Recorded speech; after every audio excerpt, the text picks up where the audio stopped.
کہ اللہ کے نبی صلی اللہ علیہ وسلم بتائیے سب سے افضل مومن کون ہے؟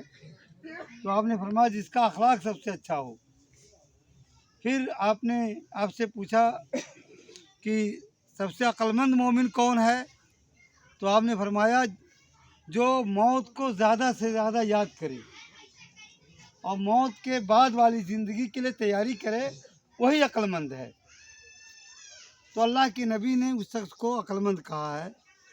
ہم اور آپ اپنے بارے میں غور کریں کہ ہم عقلمند ہیں یا نہیں، ہم موت کو یاد کرتے ہیں یا نہیں، موت کے بعد والی زندگی کے لیے ہم تیاری کرتے ہیں کہ نہیں۔ اگر کرتے ہیں تو الحمدللہ، دعا کیجئے کہ رب العالمین اسے قبول فرمائے، اور اگر ہم غافل ہیں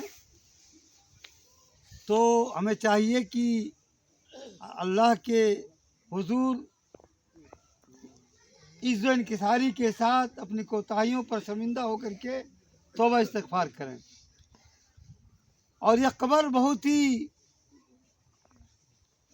عبرتناک جگہ ہے، ہمیں اس قبر سے نصیحت حاصل کرنے کی ضرورت ہے۔ اللہ کے نبی صلی اللہ علیہ وسلم کا فرمان ہے کہ یہ قبر یا تو کسی کے لیے جنت کا باغیچوں میں سے کوئی باغیچہ ہوگا یا جہنم کے گڈھوں میں سے گڈھا ہوگا۔ اسی لیے اللہ کے نبی صلی اللہ علیہ وسلم ہر فرض نماز میں سلام پھیرنے سے پہلے یہ دعا پڑھتے تھے، اور آپ نے حضرت ابوبکر صدیق رضی اللہ عنہ کو دعا پڑھنے کا حکم دیا، صحابہ کرام اس کا اہتمام کرتے تھے۔ وہ کیا ہے؟ اللہم انی اعوذ بک من عذاب القبر، اللہ میں تیری پناہ مانگتا ہوں قبر کے عذاب سے، وہ عذاب جہنم، جہنم کے عذاب سے، وہ فتنۃ المحیا فتنۃ الممات، اور زندگی کے فتنے سے اور موت کے فتنے سے اور مسیح دجال کے فتنے سے۔ لیکن اللہ کے نبی معصوم الخطا ہیں، ہر گناہوں سے پاک، اس کے باوجود ہر فرض نماز میں سلام پھیرنے سے پہلے ان تمام چیزوں سے اللہ کی پناہ طلب کرتے تھے۔ ہمارا حال کیا ہے؟ ہم سرے سے نماز ہی نہیں پڑھتے، نماز سے کوسوں دور ہیں، نماز کا اہتمام نہیں کرتے۔ جو عقیدے توحید کے بعد سب سے اہم عبادت نماز ہے، اسی سے ہم غافل ہیں۔ اللہ سے ہمارا رشتہ ٹوٹا ہے، مسجد سے ہمارا رشتہ ٹوٹا ہے، اور معاملات میں ہم کچے ہیں، فرائض کی ادائیگی میں کوتاہ ہیں۔ کون سی کمی ہمارے اندر نہیں ہے؟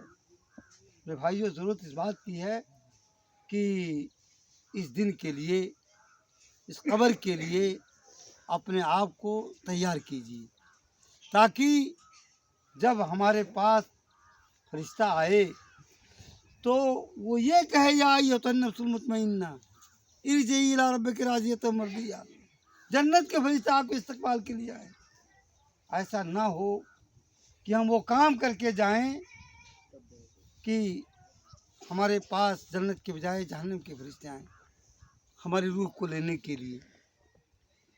اسی لیے ہم سب لوگ اپنی اصلاح کریں، اور اپنے خاص طور سے عقیدے کی اصلاح کریں، شرک کو سمجھنے کی کوشش کریں، شرک سے اپنے دامن کو پاک و صاف رکھیں، اور ایک اللہ کی عبادت میں لگے رہیں، ایک دوسرے کو حقوق کو سمجھیں، اس کو ادا کرتے رہیں، اور ہمیشہ اللہ سے دعا کریں کہ رب العالمین ہم سب کا خاتمہ ایمان پر فرمائے۔ ہماری روح جب نکلے تو ہماری زبان پر لا الہ الا اللہ جاری و ساری رہے۔ اور ایک بات جو عام طور سے ہمارے یہاں عام ہوتی جا رہی ہے کہ لوگ جنازے کے انتظار میں تو گھنٹوں کھڑے رہتے ہیں، لیکن جیسے ہی مٹی دیا فوراً بھاگ کھڑے ہوتے ہیں۔ دعا میں شریک ہو کر کے، میت کے لیے ثابت قدمی کی دعا کر کے ہی ہمیں واپس جانا چاہیے، اور اس میں ہمارے لیے خیر ہے، ہمارے لیے بہتری ہے۔ اللہ سے دعا ہے کہ رب العالمین